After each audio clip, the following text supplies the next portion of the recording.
எனக்கு எம் சைஸுங்க. என்ன ரேட்டுங்க? 1000 ரூபாய். ஏதோ ஆஃபர் இருக்குங்களா? என்ன கிஃப்ட் தருவீங்க இதுக்கெல்லாம்?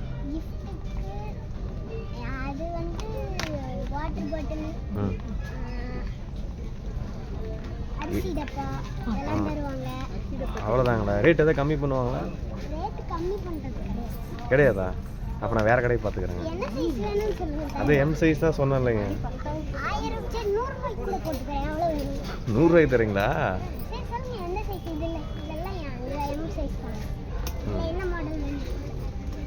உனக்கு உங்கள் கடையே பிடிக்கலிங்க. சரி வாங்க போகலாங்க, வாங்க வேற கடையை பார்க்கலாம். வாங்க இப்போ காசு எடுத்துகிட்டு வந்து வாங்கிக்கலாம்.